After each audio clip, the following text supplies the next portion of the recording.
আছেন আপনারা? আশা করছি আপনারা সকলেই আল্লাহর রহমতে ভালো আছেন এবং সুস্থ আছেন। আমি মোহাম্মদ সিফাত আলম আজ আপনাদের সামনে হাজির হয়েছি নতুন একটি ঘটনা নিয়ে। আজকের ঘটনাটি আমার বন্ধুর খালাতো বোনের সাথে ঘটে যাওয়া একটি ঘটনা। ঘটনাটি বেশ অন্যরকম। আশা করছি আপনাদের কাছে ঘটনাটি ভালো লাগবে। ঘটনায় যাবার আগে আমি রাসেল ভাইয়ের কাছে অনুরোধ করছি, ঘটনার ভেতরে অনিচ্ছাকৃত কোনো ভুল ত্রুটি থাকলে দয়া করে তা ক্ষমা সুন্দর দৃষ্টিতে দেখবেন। আসসালামু আলাইকুম, আমি সোহান। আজকের এই ঘটনাটি আমাকে বলেছে রাইসা, আমার খালাতো বোন। রাইসার ভাষাতেই আমি ঘটনাটি বর্ণনা করছি। আমি রাইসা, বর্তমানে আমার বয়স 37 বছর। আজ আমি আমার জীবনের একটি ভয়ঙ্কর অভিজ্ঞতার কথা আপনাদের সাথে শেয়ার করতে চলেছি, যা ঘটেছিল যখন আমার বয়স কেবলমাত্র 12 বছর। ছোটবেলায় আমার মনে নানা রকম আজগুবি চিন্তা ভাবনা আনাগোনা করত। আমি ভাবতাম মানুষের জীবনে ভালো খারাপ কত কিছুই না ঘটে। যদি আমি কোনোভাবে জানতে পারতাম আমার ভবিষ্যতে কি আছে বা কি ঘটতে চলেছে আমার জীবনে, তাহলে কত ভালোই না হতো। ছোটবেলা থেকেই আমি আমার ভবিষ্যৎ আর আমার ভাগ্য সম্পর্কে জানার জন্য প্রবল আগ্রহী ছিলাম। আমি প্রায়শই এমন কিছু কাজ করতাম যা অবশ্যই ইসলাম বহির্ভূত। এসব আমি এখন জানি, কিন্তু তখন এসব আমার মাথায় আসতো না। আমি নানা প্রকারের জ্যোতিষীদের কাছে হাত দেখাতাম। কয়েকবার তোতা পাখির মাধ্যমেও নিজের ভবিষ্যৎ জানার চেষ্টা করেছিলাম। এছাড়াও ট্যারোট কার্ডের সাহায্যে আমি অনেক কিছুই করেছি, কোনো কিছুই বাদ রাখিনি। যদিও আমাদের ইসলাম ধর্মে এ ধরনের কর্মকাণ্ড নিষিদ্ধ, তবুও আমি আমার আগ্রহের কারণেই এসব করতে এক প্রকার বাধ্য হয়ে গিয়েছিলাম। আমি জানতাম না যে এই পাগলামি আমাকে কোন বিপদের দিকে ঠেলে দিবে। নিজের ভাগ্য জানার জন্য আমি নিজ হাতে নিজের ভবিষ্যৎ নষ্ট করে চলেছি, এই ব্যাপারে বিন্দু মাত্র কোনো ধারণা ছিল না আমার। আমার বাবা তখন একটি সরকারি চাকরি করতেন। তার চাকরির সুবাদে প্রায়ই তাকে বদলি হয়ে নানান শহরে স্থানান্তরিত করা হতো। এতে বাধ্য হয়ে আমাদেরও বাবার সঙ্গে এক শহর থেকে অন্য শহরে চলে যেতে হতো। একবার বাবার ট্রান্সফার যখন যশোরে হলো, তখন সরকারিভাবে আমাদের একটি বাড়ি বরাদ্দ দেওয়া হলো। সাধারণত সরকারি যে কোয়ার্টারগুলো বসবাসের জন্য বরাদ্দ করা হতো, সেই বাড়িগুলো ছিল বেশ পুরাতন আর অগোছালো। আমার পরিবারের সদস্য ছিল আমার মা, বাবা এবং আমার 2 ভাই আর আমি। আমরা সকলেই নতুন বাড়িতে পৌঁছালাম এবং পরিষ্কার পরিচ্ছন্নতার কাজ শুরু করলাম। অনেক দিন বন্ধ থাকায় বাড়িটির ভেতরের অবস্থা ছিল একেবারে শোচনীয়। বাড়ি পরিষ্কার করে সেই রাতে আমরা সবাই ক্লান্ত হয়ে যাই, আর তাই কোনো রকমে রাতের খাবার শেষ করে যে যার রুমে চলে যাই আর নিশ্চিন্ত মনে ঘুমিয়ে পড়ি। বাড়ি সাজানো বাদে কয়েকদিন কোনো রকম কাজকর্ম ছাড়াই আমাদের দিন কেটে যায়। বাবা আমাকে এখানকার নতুন একটি স্কুলে ভর্তি করিয়ে দেন। শুরু হয় কর্মব্যস্ত জীবন। স্কুল থেকে আমি একাই বাসায় ফিরে আসতাম। মা আমাকে সকালে দিয়ে আসলেও নানান কাজের জন্য তিনি আমাকে নিয়ে আসতে পারতেন না। প্রতিদিনের মতো একটি দিন আমি স্কুল থেকে বাসায় ফিরছি। হঠাৎ রাস্তার ধারে এক বৃদ্ধ ব্যক্তিকে কিছু বই বিক্রি করতে দেখি। কাকতালীয়ভাবে আমি তার পাশ দিয়ে অতিক্রম করছিলাম। হঠাৎ তার সাজিয়ে রাখা বইগুলোর দিকে আমার চোখ পড়ল। বইগুলোর দিকে তাকাতেই একটি বইয়ের ওপরে আমার চোখ আটকে গেল। এ যেন মেঘ না চাইতেই বৃষ্টি। বৃদ্ধে সাজিয়ে রাখা বইগুলো থেকে একটি বই দেখতে পেলাম। বইটির শিরোনাম ছিল, আপনি কি আপনার ভবিষ্যৎ জানতে চান? আমার চোখে এক ধরনের আলো জ্বলে উঠল এবং আমি তার কাছে গিয়ে সেই বইটি হাতে তুলে নিলাম। সে আমার দিকে আর চোখে কিছুক্ষণ তাকিয়ে রইল আর বলল, এই বই নাকি আমার মতো ছোট মানুষের জন্য নয়। আমি এক প্রকারে জোরাজুরি করেই তার কাছ থেকে বইটি কিনে ফেললাম। নিজের পকেট খরচ থেকে বাঁচানো বেশিরভাগ টাকাই আমার চলে গেল সেই বই কিনতে, কিন্তু তবুও আমার কোনো প্রকার আফসোস ছিল না। বইটি নিয়ে বাসায় এসে আমি নিজের ঘরে চলে গেলাম। সেদিন রাতে খাবার পর সবাই যে যার রুমে চলে গেলে আমি বইটি বের করে পড়া শুরু করলাম। আমি কেমন যেন সম্মোহিত হয়ে গিয়েছিলাম বইটি পড়ার সময়, আর তাই আমি একটানা বইটি পড়তে লাগলাম। বইটি নিজের ভবিষ্যৎ আর নিজের ভাগ্য সম্পর্কে জানার উপায় বলে দিয়েছিল, কিন্তু এতে যে পদ্ধতিগুলো লেখা ছিল তা ছিল আমার জন্য একেবারেই নতুন। সেখানে একটি আমলের কথা বলা হয়েছিল, যে কেউ এই আমলের মাধ্যমে চাইলে নিজের ভবিষ্যৎ দেখতে পাবে। যদি কেউ নিজের ভবিষ্যৎ জানতে চায় তাহলে তাকে একটানা 1 সপ্তাহ ধরে এই বইটির আমল করতে হবে। বইয়ে লেখা ছিল, যে ব্যক্তি এই আমল করবে তার স্বপ্নে তাকে ভবিষ্যৎ দেখানো হবে। আমার মনে হচ্ছিল যেন আমার কাছে আজ ঈদের দিন। আমি সেই বইটি খুবই মনোযোগ দিয়ে পড়লাম। পড়া শেষ করে আমার আলমারির কাপড়ের নিচে লুকিয়ে রেখেছিলাম, যেন আমার মা কোনোভাবেই বইটি দেখতে না পান। আমাদের বাড়ি সাজানোর কাজ তখনও অনেকটাই বাকি ছিল। যখন আমাদের বাড়ি বদল হলো এবং সবকিছু সেট হয়ে গেল, তখন আমি মনে মনে ঠিক করলাম বইটি আমার পুরো পড়া উচিত এবং দেখার চেষ্টা করা উচিত এতে আর কি কি আছে। আমি পুনরায় বইটি পড়া শুরু করলাম এবং যতই বইটি পড়ে চলেছি ততই যেন মনে হচ্ছিল আমি বইটির মধ্যে ডুবে যাচ্ছি। এত এত আকর্ষণ এবং এত এত আকর্ষণীয় বিষয়ে লেখা যা আমার বইটি পড়ার ইচ্ছাকে বহুগুণে বাড়িয়ে দিচ্ছিল। বইয়ে লেখা আমল আজ থেকেই শুরু করে দেব ভেবে ফেললাম। বইয়ে লেখা ছিল এই আমল করার পর আমার বিয়ে কোথায় হবে, আমি কতটা পড়তে পারবো, এমনকি আমার বয়স কেমন হবে, সবকিছু নাকি আমাকে স্বপ্নে দেখানো হবে। এটা টানা 7 দিনের একটি আমল এবং এই আমলটি বইয়ে লেখা অনুযায়ী রাতের বেলা করতে হবে। এই আমলটির একটি শর্ত ছিল, যে 7 দিন কেউ এই আমল করবে তাকে সেই 7 দিন কোনো কিছু না খেয়ে থাকতে হবে। শুধুমাত্র পানি এবং ফল খাওয়ার অনুমতি আছে, তাও বিশেষ ক্ষেত্রে। আমি এই আমল করার জন্য মনস্থির করলাম। সেই অনুযায়ী আমি একটি বাহানা বানিয়ে স্কুল থেকে 1 সপ্তাহের ছুটি নিয়ে নিলাম, কারণ এই আমল আমাকে পুরো রাত পড়তে হবে। আমি ভাবলাম এখন যদি আমি পুরো রাত আমলটি করি তাহলে সকালে স্কুলের জন্য চোখ কিভাবে খুলব। পরদিন আমি সেই আমলটি করার জন্য প্রস্তুতি নিলাম। ভালো করে গোসল করলাম, নামাজ পড়লাম। আমার মনে হচ্ছিল যেন আমি এক অসাধ্য সাধন করার উদ্দেশ্যে যাত্রা শুরু করতে যাচ্ছি। একটু একটু ভয়ও হচ্ছিল, কেন জানি না। রাত হলে আমরা সবাই মিলে খেলাম। খাবারের সময় আমি শুধু কলা আর আপেল খেলাম, কারণ আমার তো অন্য কিছু খাওয়া নিষেধ। আম্মু আমাকে প্রশ্ন করেন আমি শুধু ফল খাচ্ছি কেন। আমি ডায়েট করছি বলে উত্তর দেই, আর তারা আমার কথা শুনে হাসতে শুরু করে। যখন রাত বাড়তে শুরু করলো তখন মা বাবা নিজের ঘরে চলে গেলেন আর আমার 2 ভাইও নিজেদের ঘরে চলে গেল। আমি আমার ঘরে এসে সেই বইটি বের করে আবার পড়তে শুরু করলাম। আমি বইয়ে লেখা নির্দেশনাগুলো খুব মনোযোগ সহকারে পড়তে শুরু করলাম, যেন কোথাও কোনো আমল করার সময় কিছু মিস না হয়ে যায়। বইয়ে লেখা ছিল আমলটি করার সময় ঘরের লাইট বন্ধ করে দিতে হবে এবং শুধুমাত্র একটি আগরবাতি জ্বালাতে হবে। আর একবার যখন আমল করা শুরু হয়ে যাবে তখন আমলের নির্দিষ্ট সংখ্যা পূরণ না হওয়া পর্যন্ত পড়া বন্ধ করা যাবে না। আমি সেদিন আমল করা শুরু করলাম। আমি বারবার আমলগুলো মনে মনে পড়ছিলাম আর আমার হাতে ছিল তাসবিহ। প্রায় 2 ঘন্টা অতিক্রান্ত হলো। হঠাৎ আমার কানে একটি মৃদু ফিসফিসানি হলো। আমি অস্পষ্ট ভাষায় শুনলাম কেউ বলছে, এটা বন্ধ করো। আমি ভয়ে চোখ খুলে চারপাশে তাকালাম, কিন্তু অন্ধকার ছাড়া কিছুই দেখতে পেলাম না। আমি মনে করলাম হয়তো এটা আমার মনের ভুল। আমি আবার চোখ বন্ধ করলাম এবং আমল করতে শুরু করলাম। একটু পর আমার কানে আবার একটি ফিসফিসানি এলো। এবার শুনলাম কেউ বলছে, রাইসা, এই আমল বৈধ নয়, এটি এখনই ছেড়ে দাও। আমি চিন্তিত হয়ে পড়লাম, কারণ আমি সেই আওয়াজ একবার না 2 বার শুনেছি। প্রথমবার ভুল হতে পারে, কিন্তু দ্বিতীয়বার তো আর তা হতে পারে না। তারপর আমার বইয়ের নির্দেশনার কথা মনে পড়ল। বইয়ে লেখা ছিল যা কিছুই হোক না কেন আমল মাঝপথে বন্ধ করা যাবে না। আর তাই আমি আমার চোখ বন্ধ করলাম এবং দ্রুত আমলটি পড়তে লাগলাম। আমার আরও আধা ঘন্টার মতো সময় লাগলো এবং তারপর ওই আমলের সংখ্যা পূর্ণ হয়ে গেল। সেদিনের আমল সম্পূর্ণ হয়ে গেল। এখনও আরও 6 দিনের আমল বাকি ছিল। পরের 6 দিনও একইভাবে চলতে লাগলো। কিন্তু একটি বিষয় আমি বারবার অনুভব করছিলাম, আর তা হলো কোনো এক অদৃশ্য শক্তি ছিল যা আমার এই কাজের মধ্যে বারবার বাধার সৃষ্টি করছিল। কেউ আমাকে থামানোর চেষ্টা করছিল বলে আমার মনে হচ্ছিল, কিন্তু আমার শখ আমার মাথার উপর ভালোভাবেই চড়ে বসেছিল। আমি অন্য কিছুই যেন টের পাচ্ছিলাম না। শুধু একটা চিন্তা ছিল, আর তা হলো এই কাজটা যেভাবেই হোক আমাকে সম্পূর্ণ করতে হবে। এভাবেই আমার 6 রাত চলে গেল, আর শুধুমাত্র 1 রাত বাকি।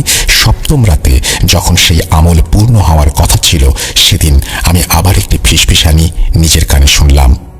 আজ কেউ বলছে, রাইসা, এর জন্য তুমি অনেক পস্তাবে। এই ফিসফিসানিতে আমি অভ্যস্ত হয়ে গিয়েছিলাম, তাই আমি এটাকে বিশেষ কোনো পাত্তা দিলাম না। আমার কাজ সম্পূর্ণ হয়ে গেছে, আর এই কাজ করতে করতে সকাল 4টা বেজে গিয়েছিল। আমি নিচে জমিন থেকে উঠে আমার বিছানায় গিয়ে শুয়ে পড়লাম। মনে এক ধরনের বড় প্রশান্তি অনুভব করছিলাম। ভাবতে খুব ভালো লাগছিল। খুশি হচ্ছিলাম যে এখন আমি ভবিষ্যৎ সম্পর্কে জানার সুযোগ পাবো। আমি ঘুমানোর সময় সবসময় ঘরের দরজা ভেতর থেকে লক করে রাখতাম। সেদিন রাতে যখন আমি ঘুমালাম তখন আমি স্বপ্নে দেখলাম আমার দরজার লক আপনা আপনি খুলে গেল এবং বাইরে থেকে কিছু কালো ছায়া আমার ঘরে প্রবেশ করতে লাগলো। তারা এক একজন প্রায় 11 থেকে 12 ফুট লম্বা ছিল এবং তারা সংখ্যায় ছিল প্রায় কয়েকশো জন। তারা একে একে সবাই আমার ঘরে জমায়েত হচ্ছিল। তাদের দেখে আমি প্রচণ্ড ভয় পাচ্ছিলাম এবং সেই ভয়ের কারণে আমি চোখ খুলে ফেললাম। চোখ খোলার পর আমি নিজের অবস্থা দেখে নিজেই চমকে গেলাম। আমার সামনেই আমি ছায়া দেখতে পাচ্ছিলাম। আমি ঘেমে নিয়ে একাকার হয়ে গিয়েছিলাম। আমি ঠিক কি দেখেছি, ঠিক দেখেছি নাকি ভুল দেখেছি জানি না। স্বপ্ন আমার উপর এত বেশি প্রভাব ফেলেছিল যে আমি ভয়ে কাঁপছিলাম। ঘড়ির দিকে নজর দিলাম, তখন রাত প্রায় 3টা বেজে চলেছে। আমি বিছানা থেকে উঠে পানি পান করতে যাবার জন্য যখন দরজার লক খুলতে হাত বাড়ালাম, তখনই বুঝতে পারলাম লক আগে থেকেই খোলা। এই অবস্থা দেখে আমি আরো চমকে উঠলাম। আমি খুব ভালো করে মনে করতে পারি আমি রাতে লক করেই ঘুমিয়েছিলাম। আমার জীবনে এমন কোনো রাত নেই যে আমি লক লাগাতে ভুলে গিয়েছি। এখন যদি কেউ এটা আমার ভয়ের কারণে ভুল ভাবছি বলে মনে করে, তাহলে আমি বলবো ঘুমানোর আগে আমি 4-5 বার লক লাগিয়েছি কিনা চেক করতাম। ধরে নিলাম প্রথম রাতে আমি হয়তো ভুলই করেছিলাম, কিন্তু এর পরের দিন আবার আমি ঘুমানোর আগে 4-5 বার লক চেক করেছিলাম। লক লাগানোই ছিল, কিন্তু আবার রাত 12টার সময় আমার একই ধরনের স্বপ্ন আমি দেখতে পাই। ঘুম ভাঙে, এবারও আমি দরজার লক খোলা অবস্থায় পাই। হঠাৎ করেই আমার মাথায় গতকাল রাতের সেই স্বপ্নের কথা চলে এলো, যেখানে স্বয়ংক্রিয়ভাবে দরজার লক খুলে গিয়েছিল এবং 11 থেকে 12 ফুটের ছায়া আমার ঘরে প্রবেশ করেছিল। এই মুহূর্তে আমি অনেক বেশি ভয় পেয়ে গিয়েছিলাম, কিন্তু পরে নিজেকে সাহস দিলাম এই বলে যে রাতে আমি ক্লান্ত ছিলাম আর হয়তো লক লাগাতে ভুলে গিয়েছিলাম। যদিও এটা শুধুমাত্র নিজেকে সাহস দেয়া ছাড়া আর কিছুই ছিল না, কারণ আমি কয়েকবার লক চেক করেছিলাম। তাই আজ নিজেকে বুঝ দিয়ে এই ভয়টা মাথা থেকে ঝেড়ে ফেললাম এবং ঘুমিয়ে পড়লাম। সকাল হলেই বাইরে চলে গেলাম। পুরো দিনটি খুব ব্যস্ততায় কাটলো। ইউনিফর্মও রেডি করতে হয়েছিল, কেননা পরের দিন স্কুলে যেতে হবে, আর স্কুলের জন্য বাড়ির কাজও করতে হয়েছিল। সেদিন রাতে যখন আবার ঘুমাতে গেলাম, তখন আমার মনে হচ্ছিল আজ রাতে হয়তো আমাকে এমন একটি স্বপ্ন দেখানো হবে যা আমার ভবিষ্যৎ সম্পর্কে আমাকে জানাবে। বেশ আশা নিয়েই আমি ঘুমানোর প্রস্তুতি নিলাম। সেই রাতে আমি লকটা 4-5 বার চেক করলাম, কিন্তু যে স্বপ্নটি এলো তা আগের স্বপ্নের মতোই ছিল। স্বপ্নে দেখলাম বড় বড় ছায়াগুলো আমার বিছানার চারপাশে দাঁড়িয়েছিল আর আমাকে অপলক দৃষ্টিতে দেখছিল। দিনের পর দিন সেই একই স্বপ্ন চলতে থাকে। একদিন স্বপ্নে দেখলাম ছায়াগুলোর মধ্যে একজন তার আঙুল দিয়ে লকের দিকে ইশারা করলো। মনে হচ্ছিল যেন সে আমাকে কিছু দেখাতে চাইছে। আমি লকের দিকে তাকালাম, লক বন্ধই ছিল। তারপর সেই ছায়া আরেকটি ইশারা করলো, আর সেই ইশারা করতে না করতেই আমার দরজার লকটা আপনা আপনি খুলে গেল। যেই দরজার লকটা খুলে গেল, সাথে সাথে আমার চোখও খুলে গেল। আমি ঘড়ির দিকে তাকালাম, তখন সকাল 7টা বাজে। আমার শরীর এখনো আতঙ্কের কারণে কাঁপছে। এই আতঙ্ক বহুগুণে বেড়ে গেল যখন আমি দরজার লকের দিকে তাকালাম। আজও লকটি খোলা ছিল। রাতে দেখা সেই পুরো স্বপ্ন আবার আমার চোখের সামনে চলে এলো। মনে হচ্ছিল যেন এমন কোনো সৃষ্টি আমার আশেপাশেই ছিল যা নিজের অস্তিত্বের প্রমাণ দিতে চাইছিল। সে প্রমাণ করতে চাইছিল আমি যা স্বপ্নে দেখছি তা আসলে স্বপ্ন নয়, এবং এর সবই সত্যি, এবং সত্যিই ঘটে চলেছে যে আমাকে স্বপ্নের মাধ্যমে দেখানো হচ্ছে। সেদিনটি আমি খুব কনফিউজ ছিলাম। আমি নানাবিধ ভাবনায় ডুবেছিলাম এবং সেই স্বপ্নকে বোঝার চেষ্টা করছিলাম, কিন্তু কোনো কুল কিনারা করতে পারছিলাম না।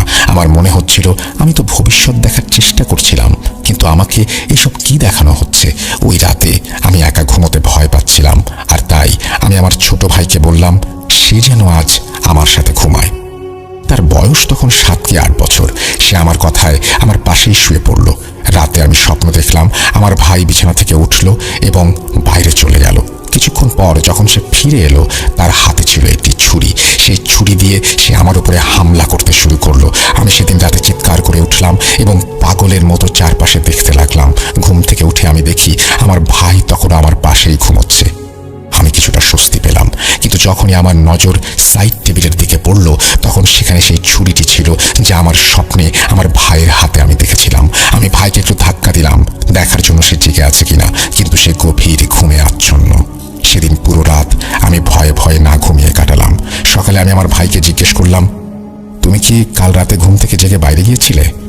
সে উত্তরে বলল, না আপু, আমি বাইরে কিভাবে যাব? আমি তো দরজার লকই খুলতে পারি না। আমি জানতাম সে সত্যি কথাই বলছে, কারণ সে কেবলমাত্র 7 থেকে 8 বছর বয়সী ছোট্ট একটি ছেলে এবং তার উচ্চতা সেই লক খোলার জন্য যথেষ্ট নয়। আমি ভাবলাম সে হয়তো কোনোভাবে দরজার লক খুলে বাইরে বের হয়েছিল আর রান্নাঘর থেকে ছুরি নিয়ে এসেছিল, কিন্তু সে আমার স্বপ্নে কিভাবে আসতে পারলো আর আমার ওপর আক্রমণই বা কেন করবে? আমি তো ওই আমল পড়েছিলাম যাতে ভবিষ্যৎ দেখতে পাই, কিন্তু আমি তো ভয়ানক সেই স্বপ্নে একেবারে আটকে গিয়েছি। আমি ছোট ভাইকে নিজের সাথে নিয়ে ঘুমোতে শুরু করলাম। সেও অবাক হচ্ছিল আমার কি হয়েছে এই কথা ভেবে। আমি তো আগে দরজা লক করে একা একাই ঘুমাতাম। বাবা মাও বারবার জিজ্ঞেস করছিলেন আমি কেন ভাইকে নিয়ে ঘুমাচ্ছি, কিন্তু আমি কিছুই উত্তর দিতে পারিনি। যদি বাবা মা আমার করা আমল আর স্বপ্নের ব্যাপারে জানতে পারতেন, তবে তারা বুঝতে পারতেন আমি কেন ভাইয়ের সাথে ঘুমাচ্ছি। সেক্ষেত্রে নতুন এক বিপদ ছাড়া আর কিছুই হতো না। মা তো এমনিতেই আমার শখের কারণে সবসময় বিরক্ত থাকতেন আর বলতেন, মা শোনো, এই জিনিসটা ইসলাম বিরোধী। ভবিষ্যতের জ্ঞান তো শুধু আল্লাহর কাছে আছে, আর এতে হয়তো আল্লাহর কোনো পরিকল্পনা আছে যার জন্য তিনি মানুষকে ভবিষ্যতের জ্ঞান দেননি। আর তাই আমার কাছে ভাইকে নিয়ে ঘুমানো ছাড়া আর কোনো উপায় ছিল না। মা বাবাকে তো কিছু জানানো সম্ভব ছিল না, তাই ভাইকে নিয়ে ঘুমাতাম, নিজের কাছে রাখতাম, অন্তত ভয়টা যেন একটু কম পাই। এদিকে আমার দাদির ইন্তেকালের প্রায় 1 বছর হয়েছে। আমি দাদির খুব নিকটবর্তী একজন মানুষ ছিলাম। তার ইন্তেকালের পর আমি অনেক দিন শোক পালন করেছি। একদিন রাতে আমি ভাইকে পাশে নিয়ে ঘুমিয়ে আছি। হঠাৎ আমি স্বপ্নে দেখলাম আমার দাদি আমার কাছে আসলেন। অবাক করা ব্যাপার হচ্ছে, স্বপ্নের মধ্যেও আমি তার কাছ থেকে একটা মিষ্টি ঘ্রাণ অনুভব করছিলাম, যা তিনি বেঁচে থাকতে সবসময় ব্যবহার করতেন। এই সুগন্ধিটি তিনি হজে গিয়ে বিশেষ করে নিজের জন্য নিয়ে এসেছিলেন। প্রথমে আমি স্বপ্নে দেখলাম দাদি আমার পাশে এসে বসে গেলেন আর তার হাত দিয়ে আমার চুলে হাত বুলিয়ে দিচ্ছিলেন। জীবিত থাকাকালীন তিনি প্রায়ই এই কাজটা করতেন। যখনই তিনি আমার ঘরে আসতেন সবসময় এভাবেই বসে আমার চুলে হাত বুলিয়ে দিতেন। কিন্তু স্বপ্নে হঠাৎ দৃশ্যটি বদলে গেল। দাদি আমার চুল হাতে ধরে আমাকে এক টান দিয়ে বিছানা থেকে ফেলে দিলেন। আমার পড়ে যাওয়া আর চিৎকার করার সাথে সাথে আমার ঘুমন্ত ভাইটাও ঘুম থেকে উঠে পড়ল। যখন আমি চোখ খুললাম তখন আমি খেয়াল করলাম সত্যিই আমি বিছানা থেকে নিচে মেঝেতে পড়ে গিয়েছি, আর আমার চুলে এমন জ্বালা অনুভব করছিলাম, ধরেই নিয়েছিলাম বা মনেই হচ্ছিল আমার চুল ধরে কেউ টেনেছে। আমি তখন খুব অস্থির হয়ে গিয়েছিলাম আর ভাবছিলাম আম্মুকে ডেকে তুলব। আমি উঠে আম্মুকে ডাকতে যাব, এমন সময় ভাই বলল, আপু, এই ঘরে দাদির আতরের গন্ধ কিভাবে ছড়াচ্ছে? আতর কি তুমি লাগিয়েছ? তার কথায় আমি হঠাৎ খেয়াল করলাম পুরো ঘরটা আসলেই দাদির আতরের গন্ধে ভরে গেছে, ঠিক যেমন আমি স্বপ্নে দেখেছিলাম। এখন তো আমি কিছুতেই একা ঘুমোতে যেতে পারবো না, আর তাই আমি ভাইকে অন্য ভাইয়ের ঘরে শোয়ালাম আর নিচে গিয়ে আম্মুকে ডাকলাম। আম্মু গভীর ঘুমে আচ্ছন্ন থাকায় কোনো সাড়া পেলাম না, আর তাই আমি আম্মুর ঘরে গিয়ে ঘরের মেঝেতেই ঘুমিয়ে পড়েছিলাম। সকালবেলা যখন আম্মু আমাকে নিজেদের ঘরের মেঝেতে ঘুমোতে দেখেন, তখন তিনি আব্বুকে ডেকে এই ঘটনার কথা বললেন। আব্বু এই দৃশ্য দেখে অনেক অবাক হয়ে গেলেন। তিনি আমাকে জিজ্ঞেস করলেন, মা, তুমি এখানে ঘুমাচ্ছ কেন? কি হয়েছে? আমি বললাম, আমি একটা ভয়ঙ্কর স্বপ্ন দেখেছিলাম, আর স্বপ্ন দেখে ভয় পেয়ে তাদের ঘরে এসে শুয়েছি। আমি বুঝতে পারছিলাম না আসলে আমার সঙ্গে কি হচ্ছে। ভবিষ্যতের ব্যাপারে তো কিছুই জানা গেল না, উল্টো নানা প্রকার ভয়ঙ্কর কিছু আমার স্বপ্নে আসা শুরু করে দিল। এক রাতে আমি স্বপ্নে দেখলাম আমি বাথরুমে গোসল করছি। যখন স্বপ্নটা শুরু হলো তখন স্বপ্নেই দিনের আলো ছিল, কিন্তু গোসল করতে করতে হঠাৎ করেই চারপাশ অন্ধকার হয়ে যেতে লাগলো। হুট করেই সবকিছু কালো অন্ধকারে ছেয়ে গেল, পুরো ঘন কালো অন্ধকার। সেই অন্ধকারে মনে হলো কেউ আমার গলা টিপে ধরেছে। আমার শ্বাস নিতেও কষ্ট হচ্ছিল। আমি খুব ভীত হয়ে পড়েছিলাম, নিজেকে ছাড়ানোর জন্য হাত পা ছুটছিলাম। এই চেষ্টা করতে করতে হঠাৎ আমার চোখ খুলে গেল আর আমি প্রচণ্ড ভয়ে নিজের পেছনে আর সামনের দিকে দেখলাম। কিন্তু সর্বাধিক অদ্ভুত ব্যাপার হলো আমার পুরো শরীরই ভিজে গিয়েছিল, এমনকি আমার মাথার চুল থেকেও পানি পড়ছিল। মনে হচ্ছিল আমি যেন এইমাত্র গোসল করে বের হয়েছি। আমার গলাও প্রচণ্ড জ্বালাপোড়া করছিল। আমি বেশ ব্যথা অনুভব করছিলাম।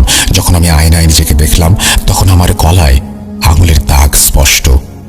সেদিন আমি এতটাই ভেঙে পড়েছিলাম যে আমি আর অন্য কোনো কিছু না ভেবে সরাসরি আম্মুর কাছে চলে গেলাম এবং তাকে শুরু থেকে শেষ পর্যন্ত সবকিছু খুলে বললাম। আমি দেখতে পাচ্ছিলাম আম্মু প্রচণ্ড রেগে গেছেন, কিন্তু পরে তিনি দেখলেন আমার অবস্থা খুবই খারাপ। যদি তিনি আমাকে এখন বকাবকি করেন তাহলে হয়তো আমি একটা কিছু করে ফেলবো। এই জন্যই নিজের রাগ নিয়ন্ত্রণ করলেন এবং আমাকে বললেন, তুমি চিন্তা করো না, তোমার আব্বু আসলে তার সঙ্গে এই বিষয়ে কথা বলবো।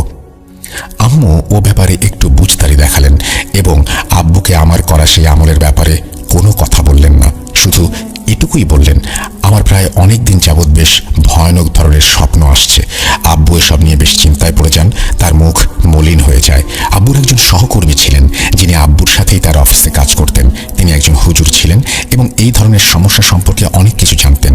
নতুন অফিসে আসার পরপরই তার প্রতি সবার সম্মান দেখে আব্বু তার ব্যাপারে পিয়নকে জিজ্ঞাসা করেন। পিয়ন তাকে এই ব্যাপারে সব জানায়। আব্বু তার সাথে কথা বলেন এবং তিনি আমাদের বাড়িতে আসতে চান। আব্বু তাকে আমাদের বাড়িতে নিয়ে আসেন। তিনি বাড়িতে এসে চোখ বন্ধ করে আমার আর আম্মুর নাম জিজ্ঞাসা করলেন। কিছুক্ষণ চুপ থাকার পর তিনি আব্বুকে বললেন, আপনি একটু বাইরে যান। আব্বু বেরিয়ে যাওয়ার পর তিনি আমাকে প্রথম যে প্রশ্নটি করেছিলেন তা ছিল, রাইসা, সেই বইটি কোথায়? আমি আর আম্মু একে অপরের দিকে ভয়ঙ্কর দৃষ্টিতে তাকাচ্ছিলাম, এই ভেবেছে তিনি আব্বুকে বইয়ের ব্যাপারে সব বলে দেবেন না তো। এছাড়াও অবাক করা বিষয় ছিল, তাকে বইয়ের ব্যাপারে আমরা কেউ কিছু জানাইনি। তাহলে তিনি কিভাবে বইয়ের ব্যাপারে জানতে পারলেন? তারপর তিনি বললেন, আরে বাবা, ঘাবড়িও না, আমি জানি তুমি তোমার আব্বুকে কিছু বলনি, এই কারণেই আমি তাকে বাইরে পাঠিয়ে দিয়েছি। তুমি দ্রুত গিয়ে আমাকে সেই বইটা এনে দাও। আমি ভেতরে গিয়ে সেই বই এনে দিলাম।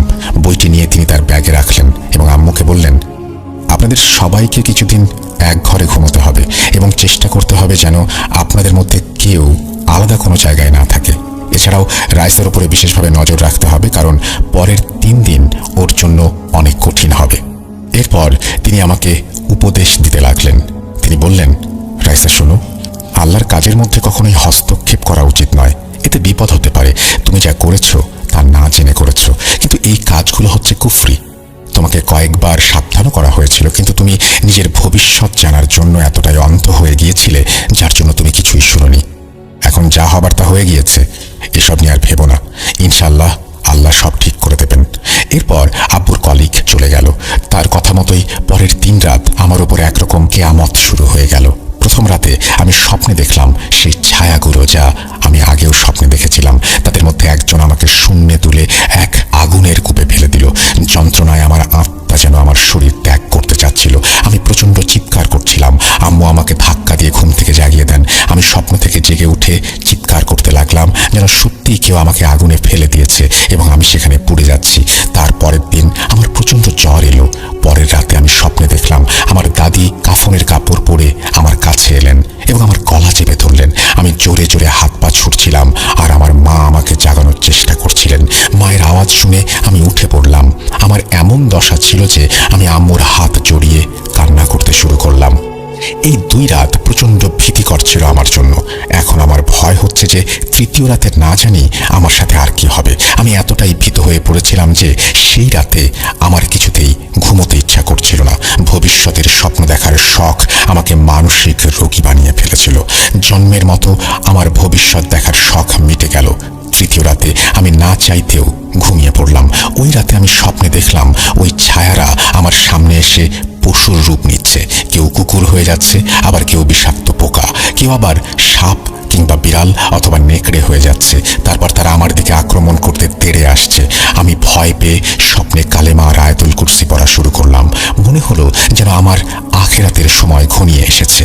আমার আয়াতুল কুরসি পড়া শেষ হলো আর হঠাৎ করেই যেন মাটি ফেটে গেল আর সেসব পশু সেই গর্তে চাপা পড়ে গেল। তাদের গর্তে পড়ার পরই আমার চোখ খুলে গেল। সেই রাতে আমি যখন স্বপ্ন থেকে জেগে উঠেছিলাম, তারপর আমি কেন জানি না আর কোনো ভয় পেলাম না। আমার কোনো কিছুর জন্য আর আতঙ্ক অনুভব হচ্ছিল না। শরীর বেশ হালকা লাগছিল। চতুর্থ দিন আব্বুর কলিগ আবার বাসায় এলেন এবং আমাকে শাবাশি দিতে লাগলেন। আম্মু যখন তার কাছে বিস্তারিত জানতে চাইলেন, তখন তিনি শুধু একটি কথাই বললেন। তিনি বললেন, সেই দিন আমি আপনাকে কিছু বলিনি, কিন্তু আপনার মেয়ের বেঁচে থাকার সম্ভাবনা 1%-এরও কম ছিল। আর এর কারণ সে শয়তানি আমল পড়েছে। এর ফলে ওর শুধুমাত্র একটা নয়, বরং হাজার হাজার সমস্যা তৈরি হয়ে গিয়েছিল। হাজার হাজার শয়তান ওর পিছু নিয়েছিল। আর বিশ্বাস করুন, আমি নিজেও অবাক হচ্ছি এই ভেবেছে সে এখনো কিভাবে বেঁচে আছে।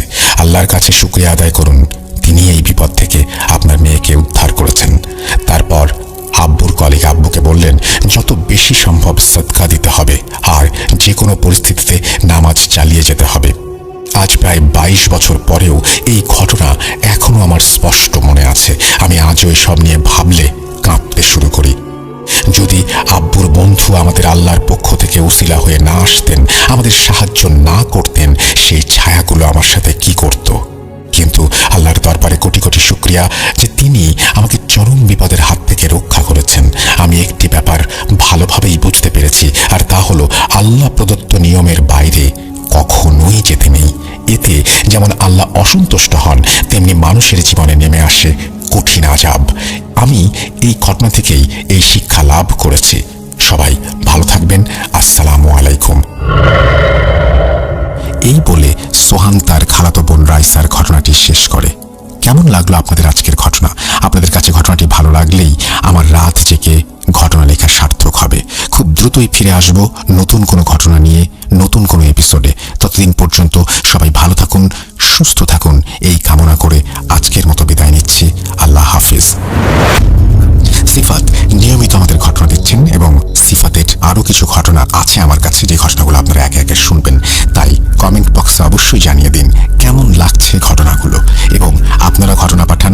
আমাদের ফেসবুকের সাথে সংযুক্ত থাকুন, আমাদের ইউটিউব চ্যানেলটি সাবস্ক্রাইব করুন। আপনাদের ভালোবাসায় এগিয়ে এসেছি এতটা পথ, সামনের পথগুলোও আপনাদের ভালোবাসা নিয়েই হাঁটতে চাই। কি থাকবেন তো আপনারা আমাদের পাশে?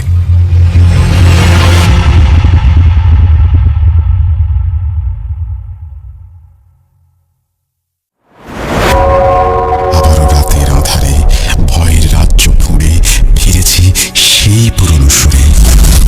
বিশ্বাস করা বা না করা আপনার ব্যাপার, but the old music comes alive.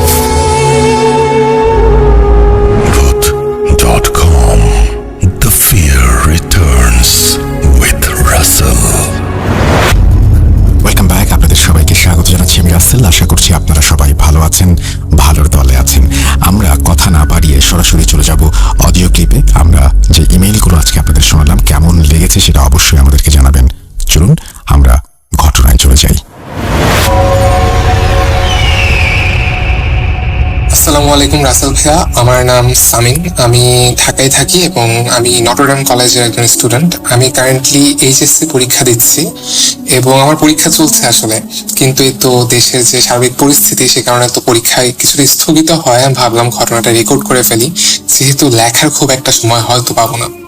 তো ঘটনাটা আসলে আমারই প্রত্যক্ষ করা, মানে আমি, আমার মা এবং বাবা, আমরা তিনজনে অ্যাকচুয়ালি জিনিসটাকে দেখেছি। তো ঘটনাটা 2014-এর লাস্টের দিকে। আমার একজন দাদা আছেন, তিনি উত্তরায় থাকেন।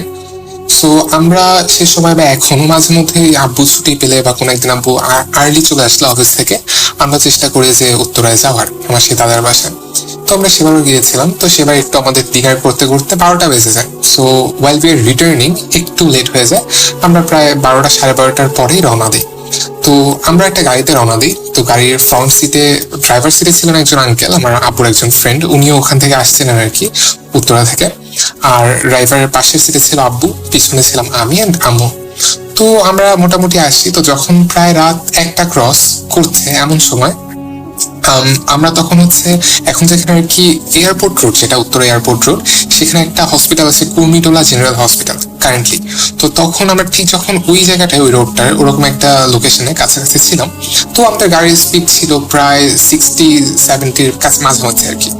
তো হঠাৎ করে যেটা হয় যে আমি জাস্ট দেখি যে গাড়িতে মানে এত জোরে একটা ঝাঁকি আসে, মনে হলো যে আমরা যদি কোনো একটা স্পিড ব্রেকারের উপর দিয়ে ব্রেক না করে একটানে চলে যায়, যেরকম ঝাঁকি আসে, তো সিমিলার একটা ঝাঁকি। তো অ্যান্ড রাইট আফটার দ্যাট কিছু দূর সামনে যে গাড়িটা আঙ্কেল ব্রেক করে। তো ব্রেক করার পর আঙ্কেল আব্বুকে কিছু একটা বলে, অ্যান্ড মানে আসতেই বলে, মানে আমরা শুনতে পাইনি পেছন থেকে। অ্যান্ড আঙ্কেল গাড়ি থেকে নামে আব্বুর সাথে, এবং দুজন নেমে 2-3 কদম পিছিয়ে যায়। অ্যান্ড এরপর দুজনই আসে, অ্যান্ড দেন আঙ্কেল গাড়িতে ওঠেন। গাড়িতে ওঠার পর আঙ্কেল যখন গাড়ি চালাচ্ছেন, আমি একটা জিনিস খেয়াল করলাম যে আমার বাবা এবং আঙ্কেল দুজনেরই কপাল মানে অসম্ভব রকমের ঘামছে, মানে দুজনই কোনো একটা জিনিস নিয়ে খুবই টেন্সড বা প্যানিকড। অ্যান্ড দুজনের ফেশিয়াল রিয়াকশন দেখে আমার মনে হচ্ছিল যে they have seen something horrific. তো এরপর যখন যাচ্ছে, আমি একটু পর নোটিস করলাম যে আঙ্কেল যে গাড়ি চালাচ্ছে, আঙ্কেল ওভার মানে কোথাও ব্রেক পর্যন্ত করছে না। আমরা সেই উত্তরার এয়ারপোর্ট রোড থেকে আঙ্কেল গাড়ি এসে এরপর নেক্সট থামান বাড্ডা রোডে। সো এই ফুল রাস্তা he didn't even break for once. So জিনিসটা এরকমই, মানে সে এতটাই প্যানিক ছিল। তো যখন আমরা বাড্ডা রোডে আসি তখন প্রায় রাত 1টার কাছাকাছি বেজে গেছে।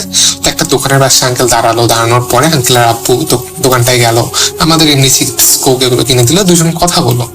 তো সেই দিন রাতে আমরা বাসায় চলে আসি। তো বাসায় আসার পরে যেটা হয়, এরপর রাস্তার কোনো ঘটনা হয়নি, বাট বাসায় আসার পর দেখলাম যে আমার আব্বুর, আমি ছোটবেলা থেকে আর কি প্রেশার মাপতে পারতাম বা এই জিনিসগুলো শিখেছিলাম, বিকজ আব্বুর প্রেশারের প্রবলেম ছিল।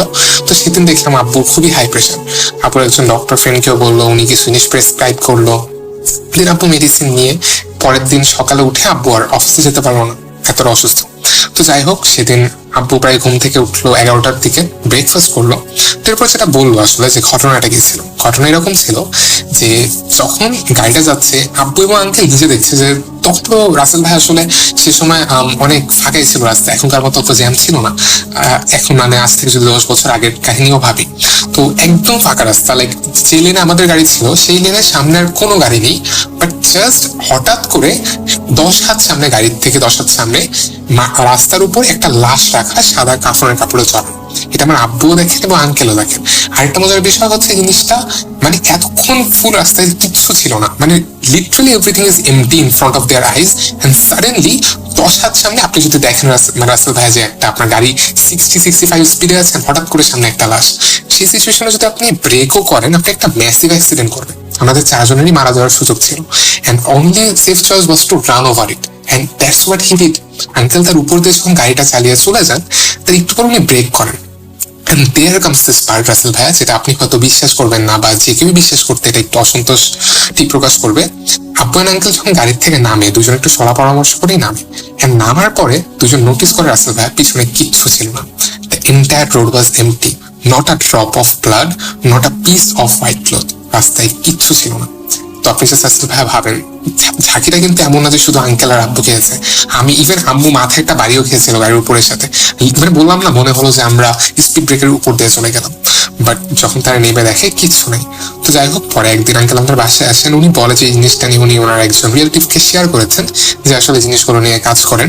তো মানে উনি যেটা বলেছেন যে ওখানে একটা খারাপ কোনো একটা জিন বা কোনো একটা প্যারানর্মাল কিছু একটা আছে ওই লোকেশনটায়, যেটা মূলত মানুষের অ্যাক্সিডেন্ট করানোর চেষ্টা করে। সো মাঝে মধ্যে নাকি দেখা যায় যে ওখানে কেউ দাঁড়িয়ে আছে, আমরা যেটা দেখেছি অনেকে দেখেছি যে ওখানে একটা লাশ শুয়ে আছে, এবং এটা প্রেডিক্ট করা হয় যে যে জিনটা আছে ওখানে হয়তো অনেক অসংখ্য ওই জায়গাটার মধ্যে রোড অ্যাক্সিডেন্ট হওয়ার কারণে ওখানে কিছু খারাপ জিনের মানে বসবাস সৃষ্টি হতে পারে। তো এরকম কিছু একটা প্রেডিকশন দিয়েছিল। So this was my story Russell ভাইয়া। জানি না এটা কতটা হরিফাইং, বাট যেহেতু আমার নিজ চোখে দেখা হয়, আমি ছোটবেলা থেকে ভূতের ফিল্ম শুনে আসি যখন একদম ক্লাস 1-2-তে পড়ি। So I definitely thought that it was worth sharing. যদি ভালো লাগে অবশ্যই শেয়ার করবেন, অ্যান্ড আমি আমার কন্ট্যাক্ট আপনাকে দিয়ে রাখবো, কাইন্ডলি আমাকে জানাবেন। And I have a lot more stories, specially Uttara কেন্দ্র করে আমার কাছে অনেকগুলো স্টোরি আছে। আসলে সেখানে অনেকদিন ধরে যেহেতু দাদু থাকছেন, তার বাসার স্টোরি আছে। তো আপনি যদি চান আমি অবশ্যই শেয়ার করবো। And thank you so much for hearing, and আমার জন্য দোয়া করবেন যে আমার পরীক্ষাটা আমি সুন্দরভাবে শেষ করতে পারি। Thank you again. আসসালামু আলাইকুম।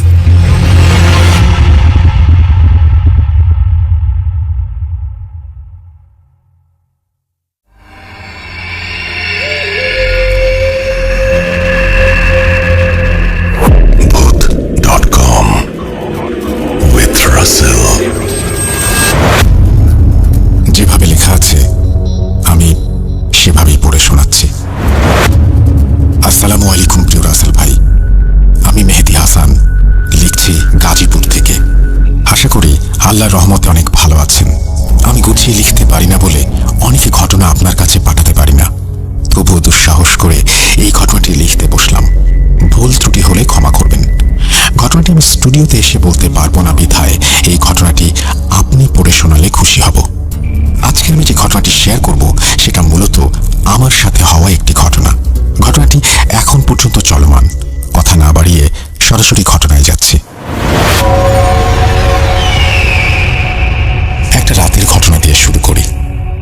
প্রতিদিনের মতো সব কাজকর্ম শেষ করে ঘুমিয়ে পড়ি। হঠাৎ করেই ঘুম ভেঙে যায়। ফোন হাতে নিয়ে দেখি 1:15 বাজে। 5 মিনিটের মতন ফোনে ফেসবুক ব্রাউজ করি, আর ঘুম ঘুম ভাব হলে মোবাইল রেখে ঘুমানোর চেষ্টা করি। ঘুমানোর জন্য চোখ বন্ধ করে আছি। হঠাৎ করে আমার খাট ঝাঁকুনি দিয়ে ওঠে। যেমনটা হয়ে থাকে কোনো স্বাস্থ্যবান মানুষ যদি খাটের ওপর তাড়াহুড়ো করে ওঠে সেরকম। আমি অনেকটা স্বাভাবিকভাবেই চুপচাপ শুয়ে আছি।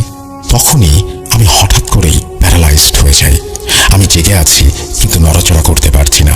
সবকিছু আমার কাছে স্পষ্ট। এরই মধ্যে আমি অনুভব করছি আমার ডান পাশে শরীর ঘেঁষে বিকট দেহ বিশিষ্ট একজন মানুষ শুয়ে আছে।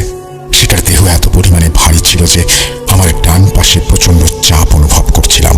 সেই মুহূর্তে আমার বোবাজিন ধরার কথা মনে পড়ে। তখন আমি দোয়া পড়তে শুরু করি।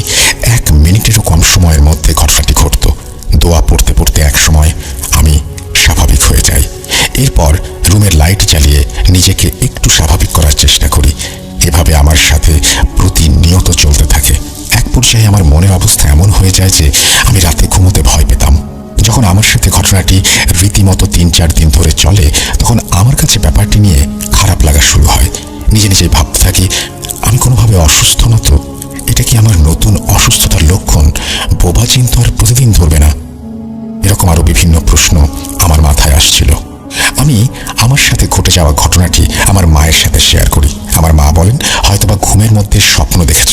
তুমি রাতে ঘুমানোর আগে পবিত্র হয়ে দোয়া দুরূদ পড়ে তারপরে ঘুমাবে। সেদিন রাতে আমি বিভিন্ন দোয়া পাঠ করে শরীর বন্ধ করে ঘুমাই। সেদিনও একই অবস্থা, একই ঘটনা ঘটে আমার সাথে। আমি বেশ অবাক হয়েছিলাম এই জন্য যে ঘটনাটি নির্দিষ্ট একটা সময়ের মধ্যে হতো, রাত 1:15-20 এরকম সময়ের মধ্যে। এরপরে আর ঘুমোতে পারতাম না। ফজরের আজান যখন শুরু হতো তখন ঘুমোতে যেতাম। যাই হোক, ঘটনায় আসি। আমার সাথে যখন টানা 5 দিন এরকম ঘটতে থাকে, তখন আমি সিদ্ধান্ত নেই যে একা একা ঘুমাবো না। তখন শোভন নামের আমার এক ফ্রেন্ডকে সাথে নিয়ে রাতে ঘুমানোর সিদ্ধান্ত নিলাম। সেদিন রাত্রে ঘটল আসল ঘটনা। আমার ঘরের বর্ণনাটা দিয়ে নিলে বুঝতে সুবিধা হবে আপনাদের। আমি যে ঘরটায় থাকি সেটা 30 হাত লম্বা একটি ঘর। যাই হোক, আমি দেয়াল ঘেঁষে শুয়েছিলাম। আমার ফ্রেন্ড ছিল আমার বাম পাশে। হঠাৎ রাত 1টার সময় আমার ফ্রেন্ড স্বপ্ন দেখতে থাকে। আমি নিজের ঘরের একটা কোণে দাঁড়িয়ে আছি। সেখান থেকে শোভনের নাম ধরে ডাকছি। চোখের পলকে সেই অশরীরীটা খাটের পাশে এসে দাঁড়ায় যেখানে শোভন শুয়েছিল। সেই অবয়বটি শোভনের হাতে চিমটি কাটে। তখন শোভনের ঘুম ভেঙে যায়। আর তখনই সে তার লাইফের সবচেয়ে ভয়ানক দৃশ্যটি দেখতে পায়। ঘুম থেকে জাগ্রত হয়ে শোভন দেখতে পায় ডান পাশে আমি শুয়ে আছি আর বাম পাশেও আমি শুয়ে আছি। মানটা হলো, শোভনের ডান পাশে সত্যিই আমি শুয়ে আছি, কিন্তু তার বাম পাশে শুয়ে থাকাটা অন্য কেউ। অশরীরটা ওপরের দিকে তাকিয়ে পাথরের মতন শক্ত হয়ে শুয়ে আছে।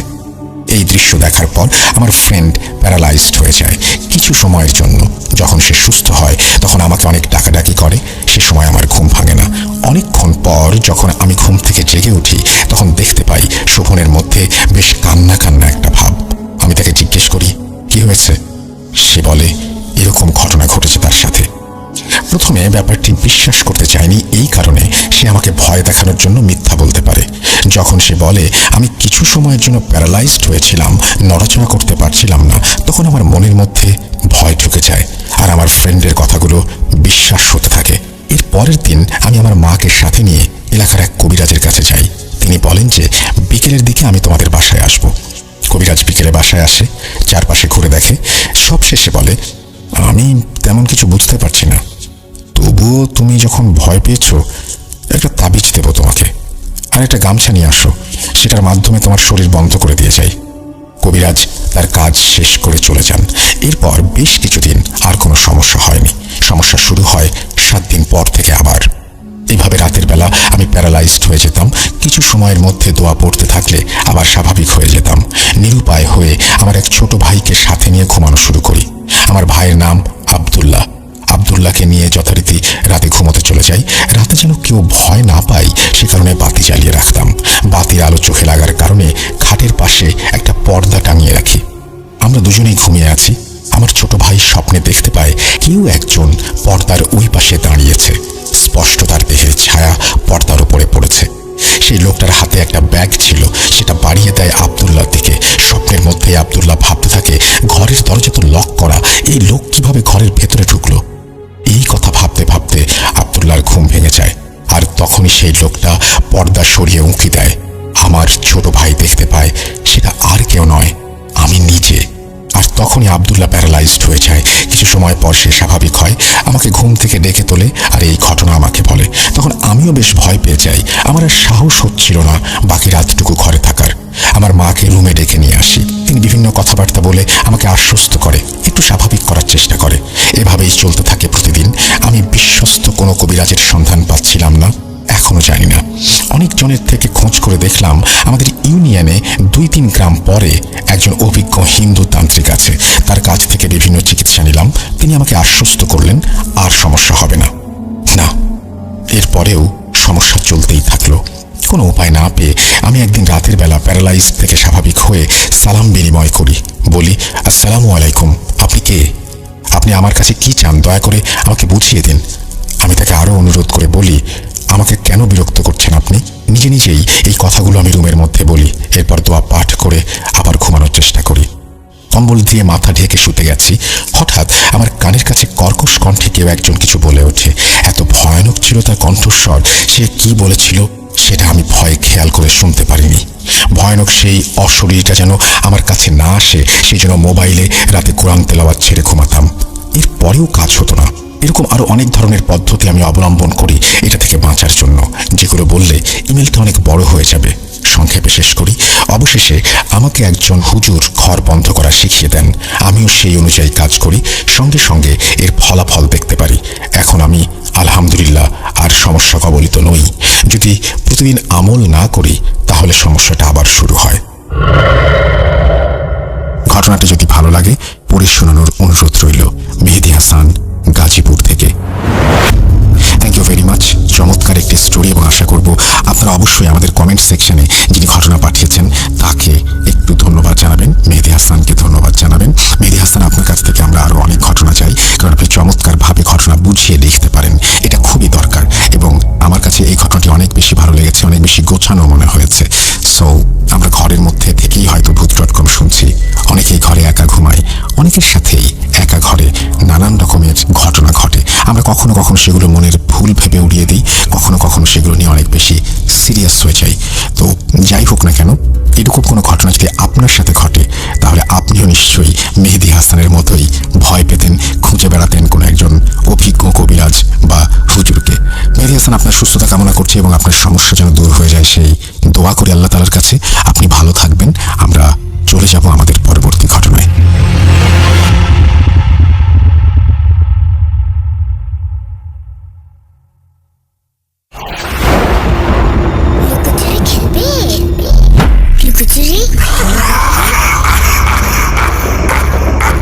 You will never be alone.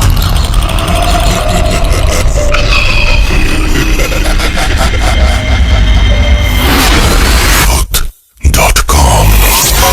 The fear returns with Russell. আরও একবার আপনাদের সবাইকে স্বাগত জানাচ্ছি। আমি রাসেল। আশা করছি আপনারা সবাই ভালো আছেন, ভালোর দলে আছেন। সত্যিই চেষ্টা করছি সেরা অডিও ক্লিপগুলো আপনাদের উপহার দিতে। কেমন লাগছে জানাতে ভুলবেন না। আমরা চলে যাচ্ছি আমাদের পরের ঘটনায়। আসসালামু আলাইকুম সবাইকে। আশা করি সবাই ভালো আছেন। রাসেল ভাই, আপনিও ভালো আছেন। আপনি সবসময় ভালোর দলেই থাকেন। আমি বেশি কথা না বাড়িয়ে আমি আমার ঘটনায় চলে যাচ্ছি। আমার বয়স 21 বছর। আমি আমার ব্যাচেলার্স করছি একটা ইউরোপিয়ান কান্ট্রিতে, মানে দেশের বাইরে। আমি নামটা বলবো না। দেশটা ইউরোপের ভিতরে। আর আমি এখানে একাই আসছি। এখানে এসে আমি আমার ইঞ্জিনিয়ারিং করছি। তো বলতে গেলে আমার ক্লাস স্টার্ট হচ্ছে সকাল 9টা-10টা থেকে বিকাল 4টা 4:30 পর্যন্ত। তো অলমোস্ট এভরিডে আমাদের অ্যাসাইনমেন্টস দিত। তো 4:30টার পর খাবার দাওয়ার শেষ করে দেন অ্যাসাইনমেন্ট করে রাত 12টার মধ্যে জমা দেওয়া একটু টাফ ছিল, আর একটু বেশি টাফ ছিল। আর ওই মোমেন্টে আমি নোটিস করা স্টার্ট করলাম যে আমার শরীরে রাত সন্ধ্যা হওয়ার পর আমার একটা অ্যালার্জি দেখা দিত। আমি আসছি গত বছরের অগস্ট, সেপ্টেম্বর, অক্টোবর নভেম্বর পর্যন্ত আমার অ্যালার্জিটা দেখা দিল। তো আমি ভাবলাম যে অ্যালার্জিটা প্রায় থেকে আস্তে আস্তে ডেইলি হওয়া শুরু করলো। তো আমি এত অ্যাসাইনমেন্ট সবকিছু নিজে নিজে করার পরে আমি ওইসব অ্যালার্জিতে নিজের মনোযোগ দিতে পারছিলাম না, বা চেয়েও চাচ্ছিলাম না মনোযোগ দিতে। আমি ভাবলাম যে আচ্ছা পড়াশোনাটা একটু করি, তারপর আমি হেলথের দিকে নজর দেব। কিন্তু এট দি এন্ড আমি পারলাম না, আমি নিজেকে আটকে রাখতে পারলাম না। ওই অ্যালার্জিটা হতো কি যে সন্ধ্যা হলেই সকালের আগ পর্যন্ত আমার শরীর একদম লাল হয়ে যেত, আর কেমন জানি ফুলে যেত, আর হচ্ছে খুব বার্ন করতো, খুব কেমন জানি লাগতো, মানে মনে হচ্ছে যে আমার শরীরে কেউ আগুন ধরিয়ে দিয়েছে কেরোসিন লাগিয়ে, এরকম একটা ফিল আসতো। তো আমি আমার মাকে বললাম, তো আমার মা বললো হয়তো তুমি স্ট্রেস নিচ্ছ বা ওয়েদার চেঞ্জের কারণে। আমি যে কান্ট্রিটা থাকি ওটা হচ্ছে বেশ ঠান্ডার একটা দেশ, তো আমরা যেহেতু বাংলাদেশের মানুষ, আমাদের ওয়েদার মোটামুটি একটু গরম থাকে, বা ওয়েদার চেঞ্জের কারণে আমাদের অনেকের অ্যালার্জি হয় ইউজুয়ালি। তো আমি ওটা ধরে নিয়ে আমি ভাবলাম যে আচ্ছা হয়তো ঠিক হয়ে যাবে, আমি পড়াশোনায় আগে ফোকাস করি। তো আমি ফোকাস করলাম, পড়াশোনা এতটা ফোকাস করা স্টার্ট করলাম যে আমি আমার হেলথের দিকে নজরই দিলাম না। কিন্তু অগস্ট, সেপ্টেম্বর, অক্টোবর, নভেম্বরে গিয়ে আমার খুবই শরীর খারাপ হয়ে যায়। আমি আর পারছিলাম না ওই অ্যালার্জিটা নিয়ে থাকতে, বিকজ আমি ইঞ্জিনিয়ারিং পড়ছি। আমি সারাদিন অলমোস্ট রাতে ঘুম ছাড়া মোস্ট অফ দ্য টাইম আমার কম্পিউটারের সামনেই বসে থাকা লাগতো বা ল্যাপটপের সামনে বসে থাকা লাগতো, বিকজ আমার অ্যাসাইনমেন্টস এন্ড যা পড়াশোনা সব কম্পিউটারের সামনে। আর আমার যেহেতু মাইগ্রেন আছে, অ্যান্ড আমি যদি প্রপার ঘুম না পাই তাহলে আমি পড়াশোনায় মনোযোগ দিতে পারবো না, বা আমি আলাদা বিহেভ করব, কারণ আমার মাথায় যে রেস্টটা দরকার ওই রেস্ট আমি পাচ্ছিলাম না। তো বলতে গেলে আমার অনেক মাস কোনো ঘুম হচ্ছে না, প্রপার ঘুম, বিকজ অফ দ্য অ্যালার্জি। আমি চেষ্টা করলাম যে আচ্ছা এবার আমি ডক্টরের কাছে যাই, কারণ এটা সহ্য করা যাচ্ছে না। তো আমি 7 দিন পরে ডক্টরের অ্যাপয়েন্টমেন্ট পেলাম। অ্যাপয়েন্টমেন্ট পাওয়ার পরে আমি ডক্টরকে বললাম যে আমার এরকম অ্যালার্জি হচ্ছে, এখন আমি কি করব। তো ও বুঝতে পারলো না কিছু, কারণ এটা খুবই নর্মাল, বিকজ আমার রাতের বেলা অ্যালার্জিটা হতো, আর আমি ডক্টরের কাছে গিয়েছিলাম সকাল বা দিনের বেলা। তো ও আমাকে বললো যে তুমি আগে আমাকে অ্যালার্জিটা দেখাও, আদারওয়াইজ আমি তো বুঝতে পারবো না। আমি ধরে নিচ্ছি যে তোমার এই অ্যালার্জিটা হচ্ছে, তো আমি তোমাকে এই মেডিসিনটা দিচ্ছি, তো আমি আশা করি যে তোমার এই মেডিসিনটা কাজ করবে। আমি আজকে রাতে ফর এক্সাম্পল আমি আজকে রাতে মেডিসিনটা খাওয়ার পরে পরের দিন থেকে আমার 105 জ্বর, ফর নো রিজন। আর আমার শরীর এতটা ব্যথা আমি বলে বোঝাতে পারবো না। আর আমি ওখানে একা থাকি। আমি ভাবলাম যে হয়তো মেডিসিনটা একটু ডিফারেন্ট, আমার শরীরে মানাচ্ছে না, তো 1-2 দিন একটু ধৈর্য ধরে দেখি যে কিরকম হয়, হয়তো সয়ে যাবে। আর না আসলে আমি ডক্টরকে আবার কল করব। আমার কোনোভাবে 105 থেকে জ্বর নামলো না। আমার জ্বর এরকম যে বিশ্বাস করেন রাসেল ভাইয়া, আমার জ্বর এতটাই খারাপ পর্যায়ে ছিল যে সোজা কথায় বলতে গেলে একটা লাশ শুধু বিছানায় শোয়া, কিছু করতে পারছে না, কিচ্ছু না, বিছানা থেকে না নড়তে পারছে। আমার হাতে যে আমি ফোনটা নিয়ে আমি কাউকে কল করে বা আমার মাকে কল করে বলবো, আমার এই শক্তিটাও আসছিল না। আর তখন নিজে থেকে সবকিছু করা লাগবে, বিকজ আমি ওখানে একা থাকি। আর ওষুধ কোনো না কোনো ভাবে আমার উপরে কাজ করছিল না। আমরা বুঝতে পারিনি, আমি বা আমার ডক্টর বা আমার বাবা মা, যে কেন ওষুধ কাজ করছে না। তো আমি ডক্টরকে জানালাম যে আমার এরকম তো অনেক জ্বর। তো আমাকে বললো যে 4 দিন পরে যদি সেম জ্বর থাকে তো আমাকে জানাবে। যখন থেকে আমি মেডিসিন খাওয়া স্টার্ট করেছি তখন থেকে আমি দেখলাম, এটা হচ্ছে ডিসেম্বরের 7 তারিখের কথা, আমি মেডিসিন খেয়ে ঘুমালাম। ওই দিন রাতের থেকে আমি দেখলাম যে আমার আমি শেয়ার্ড অ্যাপার্টমেন্টে থাকি, যেখানে 5টা বেডরুম ছিল আমারটা সহ করে। তো আমার পাশের রুমে একটা ইন্ডিয়ান মেয়ে থাকতো। তো মেয়েটার সাথে আমার টুকটাক কথা হতো, অত বেশি কথা হতো না। আর ইউজুয়ালি কেউ কারো রুমে আসে না পারমিশন ছাড়া, দরজা লক থাকলেও দরজা খোলা থাকলেও কেউ কারো রুমে পারমিশন ছাড়া আসতে পারে না। তো এটা একটা প্রাইভেসির ব্যাপার। তো ওই আমি রাতের বেলা আমার ঘুম খুবই হালকা ছিল। তো আমি রাতের বেলা ঘুম থেকে অযথাই উঠে যেতাম। উঠে গিয়ে আমি চশমা পরি, তো চশমা ছাড়া আমি একটু ঝাপসা দেখি। তো আমি দেখলাম যে আমি যেই কোনায় আমার বেড, ওই রুম, আমি যে রুমে থাকি ওই রুমে যে কোনায় আমার বেড, ওই বেডের একদম উল্টো পাশে যে কোনাটা আছে কর্নার, ওই কর্নারে একটা মেয়ে দাঁড়ানো, যেটা পুরোপুরি হুবহু আমার পাশের রুমে যে ইন্ডিয়ান রুমমেট ওর মতো দেখতে, কিন্তু ওর ফেসটা আমি দেখতে পাচ্ছিলাম না। আমি ধারণা করে নিচ্ছি যেটা ওর বডি স্ট্রাকচার একদম ওর, কিন্তু ফেসটা আমি দেখতে পাচ্ছি না।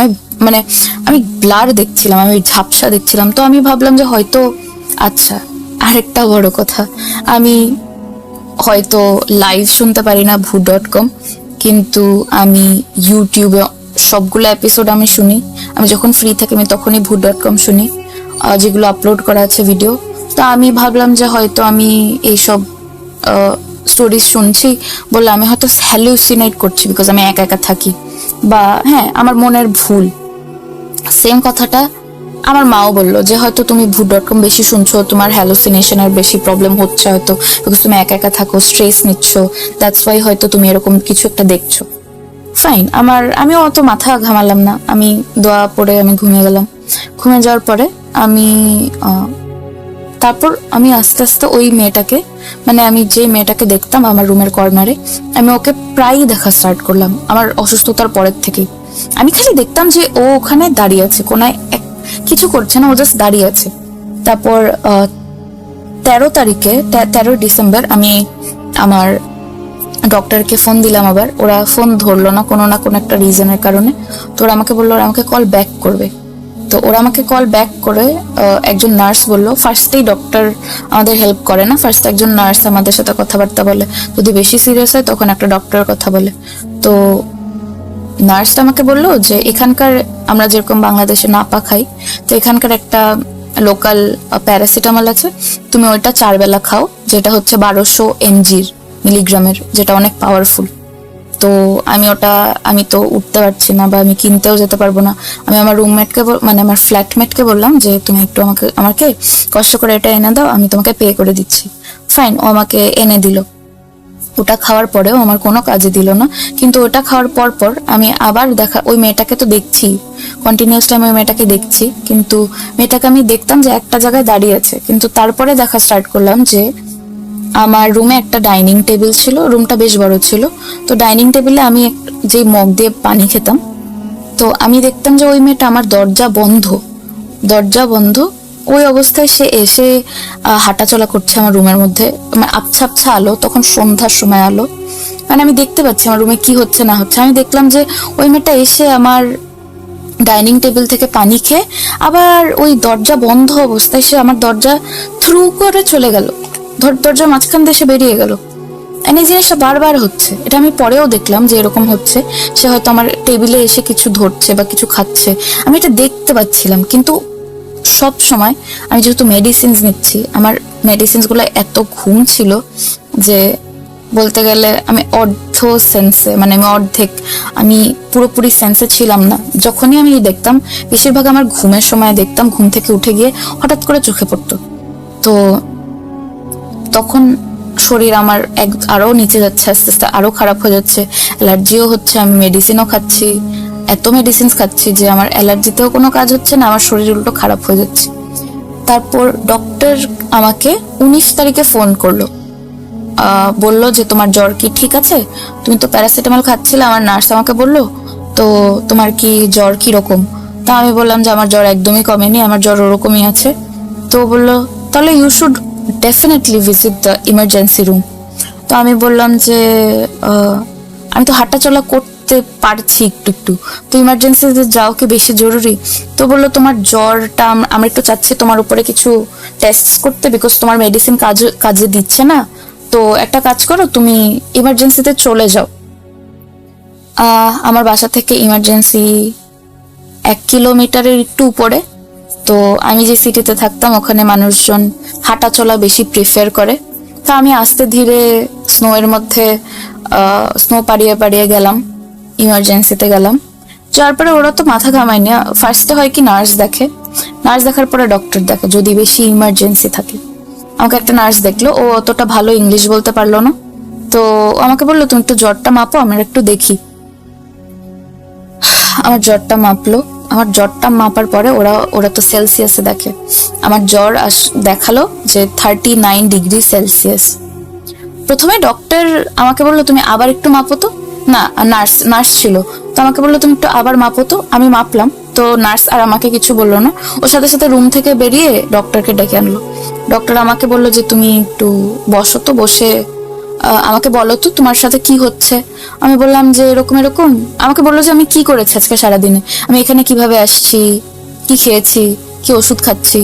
আমাকে এমনি নর্মাল কথাবার্তা জিজ্ঞেস করছে, জাস্ট টু ডাইভার্ট মি, যেন আমি খারাপ ফিল না করি। আমাকে বললো যে তোমার তো অনেক জ্বর, তুমি এখানে আসছো কি করে। আমি বললাম যে আমি সুন্দর মতো হেঁটে হেঁটে আসলাম। ও প্রথমে আমাকে অনেকগুলা টেস্ট করালো আমার উপরে, কিন্তু কোনো কিছু ধরা পড়লো না, কোনো কিছুই ধরা পড়লো না, যেটা আরো কষ্টের ব্যাপার। ওরা আমাকে আরো মেডিসিন দিল, মেডিসিন দিয়ে বললো যে আস্তে আস্তে মেডিসিনের ডোজগুলো আমরা বাড়াবো যদি তোমার মেডিসিনসগুলো কাজ না করে। প্রতিটা মেডিসিনস বলতে গেলে 150 মিলিগ্রামের উপরে, যেটা খুবই হাই, খুবই হাই। ভালো কথা, আমি গেলাম, আমাকে ওরা অ্যাম্বুলেন্স করে বাসায় পৌঁছে দিল আর বললো যে যে ওষুধগুলো আছে ওই ওষুধগুলোই কন্টিনিউ করতে আনটিল 7 দিনের মধ্যে যদি ওই ওষুধে কাজ না হয়, সেম হেলথ থাকে, তাহলে আমার ওষুধ চেঞ্জ করে দিবে। আর ওরা ধারণা কিছু কিছু টেস্ট করলো, ব্লাড টেস্ট করে আমাকে বললো যে ওরা ধারণা করছে অ্যাজ কিছু ধরা পড়েনি। তো ওরা বললো হয়তো 13 দিনের আগে ধরা পড়বে না বা ভুল দেখাচ্ছে, আমি চেষ্টা করবো যে তুমি আরো 7 দিন মেডিসিনটা নাও, তারপর আমরা আরো ভালোভাবে বুঝতে পারবো টেস্ট করে। তো ওরা ধারণা করলো যে আমার কোনো ধরনের ব্লাড ডিজিজ বা ব্লাড ইনফেকশন এরকম হয়েছে। তো স্বাভাবিক একটা মানুষ, আমি এখানে একা একা থাকি, আমি পড়াশোনা করতে গিয়েছি, অ্যান্ড আমি যদি ওখানে গিয়ে এটা ফিল করি যে আমি এতটাই অসুস্থ, বাবা মার কাছ থেকে দূরে, আমার কাছে জিনিসটা একদমই নর্মাল হবে না। তো আমি ওই মেডিসিনসই নিচ্ছি। পরে আমি বললাম যে আমার কোনো উন্নতি আসছে না, তো ওরা বলে একটু কষ্ট করে কন্টিনিউ করো 3 তারিখ পর্যন্ত, তারপর আমরা দেখব। আর এখানে ওরা আমাকে ওষুধ খেতে বললো, অ্যান্ড বললো যে প্যারাসিটামল 4 বেলা খেতে, যেটা 1200 mg, খুবই হাই পাওয়ারের। তো ঠিক 31 ডিসেম্বরে আমি আমার ইন্ডিয়ান রুমমেটটার কথা যে বললাম, ও আমাকে বললো যে তুমি কি করবে, আমি তো এই দেশে নতুন এসেছি, অ্যান্ড নিউ ইয়ার সেলিব্রেশন খুব বড় করে এরা, ফায়ারওয়ার্কস হয়। তো তো দেখলাম 31 ডিসেম্বরে আমি গেলাম। ভালো কথা, আমি ওদের সাথে বেরোলাম 12টার সময়। তো আমি বললাম যে তোমরা থাকো, বিকজ তখন ওখানে -29°C মতো ছিল, এই কনকনা শীত আর স্নো পড়ছে কন্টিনিউয়াসলি। তো আমি বললাম যে আচ্ছা তোমরা থাকো, আমি বাসায় চলে যাই, কারণ আমার খুব ঠান্ডা লাগছে আর আমার এমনি তো শরীর ভালো না। তো বললো আচ্ছা তুমি চলে যাও, আমরা পরে আসবো। তো আমরা তো একটু শব্দে থেকে অভ্যস্ত, তো এই দেশে খুবই নিঃশব্দ, মানে কোনো শব্দ হয় না, সব চারোদিকে একদম সাইলেন্ট। তো হলো কি যে আমি সবসময় আমার ল্যাপটপ অন রাখতাম 24/7, এভরি টাইম এটা অন থাকতো। হয়তো কোনো মেডিটেশন সাউন্ড অথবা কোনো সূরা আমি ছেড়ে ঘুমাতাম। ওই দিন মেডিটেশনের সাউন্ড ছাড়া ছিল। আর আমার রুম সবসময় ডার্ক থাকে না, আমার রুমে কোনো না কোনো লাইট জ্বালানোই থাকে না কিছু ক্রিসমাস লাইট, মানে রুমে কি হচ্ছে আমি ওটা দেখতে পারবো, স্পষ্ট দেখতে পারবো। 31 ডিসেম্বরে আমি যখন বাসায় চলে আসলাম, আমি জানি না ওরা বাসায় আসছে কি আসেনি। হঠাৎ করে আমি ঘুমের মধ্যেই ফিল করলাম যে কেউ আমার দিকে খুব কাছের থেকে আমার দিকে তাকিয়ে আছে। আমি জানি না সবার মধ্যে এই সেন্সটা কাজ করে কিনা, কিন্তু আমার মধ্যে এই জিনিসটা খুবই কাজ করে। কেউ যদি আমার আশেপাশে আমার দিকে তাকায়, আমার মনে হয় যে আমি বুঝতে পারছি যে কেউ আমার দিকে তাকাচ্ছে বা এরকম কিছু। তো আমি হঠাৎ করে চোখ খুলে ফেললাম, আমি বাম কাত হয়ে শুয়েছিলাম, আমি চোখ খুলে ফেললাম। চোখ খুলে আমি জাস্ট দেখলাম যে আমার চোখের বরাবর যে নজরটা যাবে, আমি দেখলাম একটা মেয়ে, মানে যে মেয়েটাকে আমি দেখতাম ওই মেয়েটাই আমার খুব কাছে।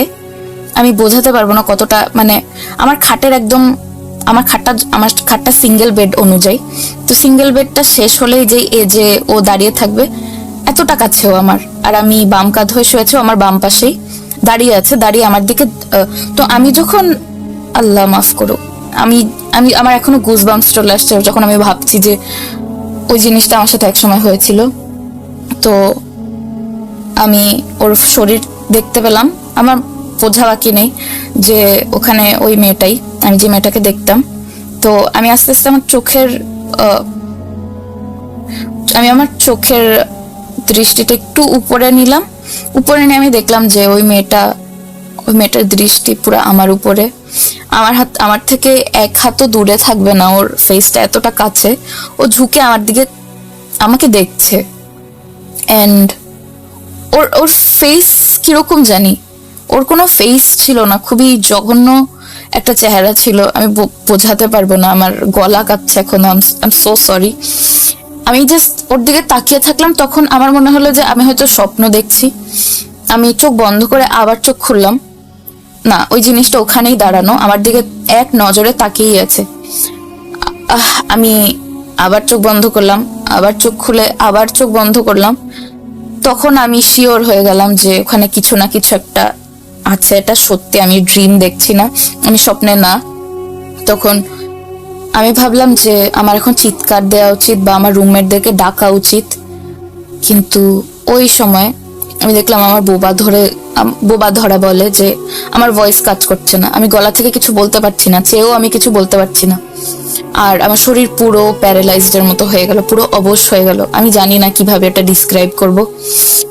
তারপরে আল্লাহ মাফ করুক, আমি কোনো দোয়া পড়তে পারছিলাম না, আমার মুখে কোনো দোয়া আসছিল না, যেখানে আমি সব দোয়া পড়তে পারি, আমার মুখে কোনো দোয়া আসছে না। আর আমি ওই জিনিসটাকে দেখেই যাচ্ছি, ও জাস্ট আমার দিকে তাকিয়ে আছে আর আমি ওর দিকে তাকিয়ে আছি। জাস্ট কি বলবো, ও নড়ছেও না, ও জাস্ট আমার ঝুঁকে আমার দিকে তাকিয়ে আছে, আমি খালি দেখতে পাচ্ছি ওর চোখের মনিটা এদিক ওদিক নড়ছে। আমি বোঝাতে পারবো না ওর ফেসটা কিরকম, আই এম সো সরি।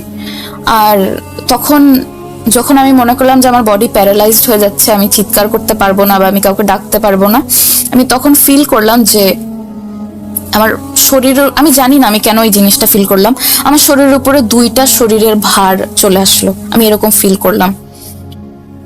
তো মনে হলো যে ভার আস্তে আস্তে আমার শরীরের সাথে মিশছে, আর ওই মেয়েটা আমার দিকে তাকিয়েই আছে। জিনিসটা আমার খুবই খারাপ লাগলো, খুবই খারাপ লাগছিল ওই টাইমে। আমার তাও আয়াতুল কুরসি মনে পড়ছিল না, আমি সব দোয়া পারি, আমি তাও বলতে পারছিলাম না কিছু। শেষমেশ আমার লা ইলাহা ইল্লাল্লাহ মনে আসলো। আমি 4 বার পড়ার পরে, ঠিক 4 বার পড়ার পরে আমি হঠাৎ করে দেখলাম, আমরা যেরকম ক্যামেরা জুম করলে ব্লার হয়ে একটা কনস্টেবল একটা ছবি আসে না, ওরকম দেখলাম যে জুম করার পরে হঠাৎ, মানে কিভাবে বুঝাবো, মানে ওই 4 বার আমি লা ইলাহা ইল্লাল্লাহ পড়ার পরে আস্তে আস্তে মনে হলো আমার শরীর থেকে দুইটা শরীরের ভার আস্তে আস্তে উঠে যাচ্ছে। ওঠার পরে সাথে সাথে আমি দেখলাম যে মেয়েটা আস্তে আস্তে ফেড হয়ে গেল, আশেপাশে মিলিয়ে গেল, আমি জানি না কিভাবে মিলিয়ে গেল। তো আমি ওই অবস্থায় আমি ধরে নিতাম যে এটা আমার স্বপ্নের কথা, কিন্তু না, আমি যখন লা ইলাহা ইল্লাল্লাহ বারবার পড়ছিলাম, আমার আস্তে আস্তে শরীরের ভার যখন আস্তে আস্তে কমা শুরু করলো, আমি উঠে বসে আমি আমার ল্যাপটপে দেখলাম যে কয়টা বাজে, তখন দেখলাম 3:13 বাজে আমার ল্যাপটপে। আমি উঠে ওই অবস্থায় ওয়াশরুমে গেলাম, ওয়াশরুম ইউজ করে আমি আবার ফেরত এসে ঘুমানোর চেষ্টা করলাম, আমার তো ঘুম আসবে না। আমি আমার মাকে ফোন করে বললাম যে মা, জানো আমি এরকম দেখলাম, আমি না এরকম আর দেখতে চাই না, একটু আমাকে কিছু বলো, আমি কি করব না করব। আমার মা সে নর্মাল ভাবে বললো যে তুমি হয়তো স্ট্রেস নিচ্ছ, বেশি চিন্তা ভাবনা করছো, একা একা থাকো, আবার অসুস্থ, হয়তো এর কারণে তোমার মাথায় এটা বেশি কাজ করছে, আর তুমি এসব হরর স্টোরিজ শোনা বন্ধ করো, কারণ তুমি একা থাকো, আমরা এখানে দেখার মতো নেই। ভালো কথা। তারপর আমি যেহেতু আমার মাকে বলে আমি একটা স্যাটিসফাইড অ্যান্সার পেলাম না তার কাছ থেকে, তো আমি আমার ফ্রেন্ডদেরকে জানালাম, আমার কিছু রিলিজিয়াস ফ্রেন্ড আছে, ওরা আমাকে বললো যে এগুলো কর, তাহলে হয়তো ঠিক হয়ে যাবে, আশা করি ঠিক হয়ে যাবে, আর যদি নাই হয় তাহলে খুব খারাপ দিকে চলে গেছে তোর ব্যাপারটা, আর যদি না হয় তারপর সাথে সাথে আমাকে জানাবি। আমি পরের দিন আমি একদমই ঘুম আসলাম না, আমি প্রতিটা লাইট জ্বালানো ঘরের, যেন আমার সামনে যদি কিছু থাকেও আমি যেন টের পাই, বা আমি যেন ডিম লাইটে না দেখতে পাই ওই জিনিসটাকে। আর আমি সবসময় মুখে কম্বল দিয়ে ঘুমাতাম, যেন অ্যাটলিস্ট আমার সামনে কিছু আসলে আমি যেন না দেখতে পাই। পরের দিন আমি কিছুই দেখিনি, কারণ আমি সারাদিন ঘুমাইনি, সারা রাত ঘুমাইনি। উঠে উঠে বারবার আয়াতুল কুরসি পড়ে বারবার রুম চেক করছিলাম। রুম চেক করার পরে আলহামদুলিল্লাহ আমার 2 দিন কিছু হয়নি। তো আমি ভাবলাম যাচ্ছে আমার 2 দিন যেহেতু কিছু হয়নি, সামনে আশা করি কিছু হবে না, হয়তো এটা আমার মনের ভুলই ছিল। ঠিক 4 জানুয়ারি আমি ভুল করে আয়াতুল কুরসি ছাড়া বা আমাকে যা যা পড়তে বলেছিল আমার ফ্রেন্ড, কিছু কিছু জিনিস পড়তে বলেছিল, আমি না পড়েই ঘুমিয়ে যাই 10টার সময়। তো রাত 10টার সময় ঘুমিয়ে যাই। তো আমি উঠে গেলাম 2:30টার সময়। উঠে যাওয়ার পরে আমি ফোনে ভিডিও দেখছিলাম ইউটিউবে, বা আমার অ্যাসাইনমেন্টস যা যা বাকি আছে সব একসাথে শেষ করে আমি শুনলাম যে আমার ফ্ল্যাটমেট উঠলো, মানে ও উঠে ওয়াশরুমে গেল, তো আমি শুনতে পেলাম। তো আমি ভাবলাম যে ও আচ্ছা, ও তো উঠলো, এখন আমি ঘুমাই, আমার তো ভয়ের কোনো ইয়ে নেই। ও কারণ আমি যদি হেল্প চাই ও এসে আমাকে হেল্প করতে পারবে যদি আমি কিছু ভুলভাল দেখি। ফাইন। ঠিক 5টার সময় আমি কেবলমাত্র আমি আমার কাঁধটা লাগাই বিছানার সাথে, লাগানোর সাথে সাথে কম্বলটা মুড়া দেই। আর আমার রুমের দরজা কিন্তু লকড, আর আমাদের বাসা হচ্ছে গার্লস অ্যাপার্টমেন্ট, এখানে কোনো ছেলে অ্যালাউড না। আমি তখন ফিল করলাম যে আমার চোখ বন্ধ করার সাথে সাথে আমার সাথে আই ফেল্ট যে আমার বডি আর আমার ভয়েস একদম প্যারালাইজড। আমি শিওর ছিলাম, এত ইনস্ট্যান্টলি আমার ফিল আসলো, আমি এটা কিভাবে আসলো আই ডোন্ট নো। আমার বডি একদম প্যারালাইজড, আমার ভয়েস একদম নাই। আমি ভাবলাম যে আমার এখন খারাপ কিছু একটা ফিল করব, আমার রুমমেটকে বা আমার ফ্ল্যাটমেটকে ডাকা উচিত।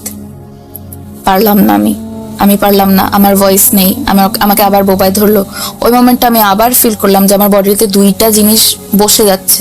এতদিন আমি একটা মেয়ে দেখা সত্ত্বেও আমি ওই দিন ফিল করলাম যে আমার শরীরের উপরে কেউ ভর দিয়ে, একটা ছেলে আমার উপরে শুয়ে আছে বা ভর দিয়েছে।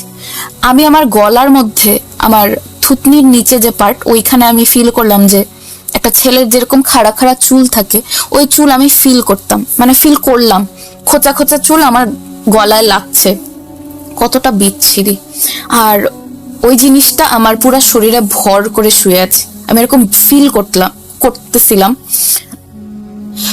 তারপর আমি আয়াতুল কুরসি পড়লাম, কাজে দিল না। আয়াতুল কুরসি আমি 3বার পড়ার পর আস্তে আস্তে মনে হলো যে ওই জিনিসটা নিজের থেকে সরে যাচ্ছে, লাইক ভর দেওয়া অবস্থায় আস্তে আস্তে হাত পা সরিয়ে ফেলছে, এরকম ফিল হচ্ছিল আমার। আমি সাথে সাথে কম্বলটা সরিয়ে দেখলাম যে এতক্ষণ তো আমার বডি একদম শক্ত ছিল। যখন আস্তে আস্তে আমার শরীর ছাড়া স্টার্ট করলো, তো আমি কম্বল সরিয়ে দেখলাম যে আমার রুমে কি কেউ আছে নাকি, বা ইজ দেয়ার সামওয়ান। কিন্তু রুমে আমার কেউ ছিল না, আমার দরজা লক করা, কেউ আসেনি। আমার রুম চারপাশে চেক করলাম, কিন্তু কেউ ছিল না। আমি আর পারলাম না, বিকজ জিনিসটা খুবই ভয়ঙ্কর। আর কারণ আমি একা একা থাকি, আমার কাছে জিনিসটা খুবই খারাপ দেখায়। আর আমার কাছে অবভিয়াসলি খুব খারাপ লাগবে যখন আমি ফিল করবো একটা ছেলে আমার উপরে ক্রল করে শুয়ে আছে। এই জিনিসটা খুবই খারাপ, যাকে আমি দেখতেও পাচ্ছি না। আমি আমার মাকে বললাম, আমার মা বিশ্বাস করলো না। আমি একটু স্ট্রং বা আমি একটু ইমোশনস কম দেখাই, তো আমার মাকে বললাম, সে বিশ্বাস করলো না। যেহেতু আমি আমার মার কাছে কান্না করে দিলাম যে আমি আর পারবো না, আমি এই জিনিসটা দেখতে পারবো না বা আমি ফিল করতে চাই না। আমার মা তখন বুঝতে পারলো যে আমি হয়তো সত্যি বলছি বা এটা স্ট্রেসের কারণে না। তো আমার মা বললো, আচ্ছা আমি আমাদের মুফতির সাথে কথা বলি, তারপর দেখি উনি কি বলে। আমাদের মুফতির সাথে কথা বলার পরে উনি বলল যে তুমি যখন মুফতি আমার সাথে যখন কথা বলছিল ফোনে পরের দিন, তো উনি বলল যে তোমার আশেপাশে যেটাই আছে ওটাকে তোমার সাথে পাঠানো হয়েছে। এটা খুব খারাপ একটা জিনিস, যে হচ্ছে তোমাকে কখনো, কি বলবো, আল্লাহ মাফ করুক, তোমাকে কখনো সাকসেসফুল হতে দেবে না লাইফে। বা এটার একটাই রিজন, তোমার সাথে ও কিছু একটা করবে যার কারণে তুমি প্রতিদিন খুবই উইক ফিল করবে। বা অবভিয়াসলি একটা মানুষ না যেটাই থাকুক, জিন বা যা বলি আমরা, তাদের শরীরে অনেক শক্তি। অবভিয়াসলি আমরা ওদের থেকে স্ট্রঙ্গার হতে পারবো না, ওদের শরীরে অনেক বেশি শক্তি। অ্যান্ড ওরা যদি আমাদের হার্ম করার চেষ্টা করে ইন এনি আদার ওয়ে, আমরা অবভিয়াসলি উইক হয়ে যাব, স্বাভাবিক ব্যাপার।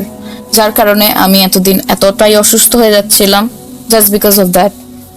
আর এটা ওরকম কোনো জিন ছিল না যে আপনাকে পছন্দ করে বা আপনার প্রতি অ্যাট্রাক্টেড হয়ে এসছে, না। কেউ এই জিনিসটাকে আপনার কাছে পাঠিয়েছে যেন আপনি সাকসেসফুল না হতে পারেন। তো আমাকে বলল 2 মাস, প্রথমে আমি বলছি কেন এই জিনিসটা হয়েছে আমার সাথে।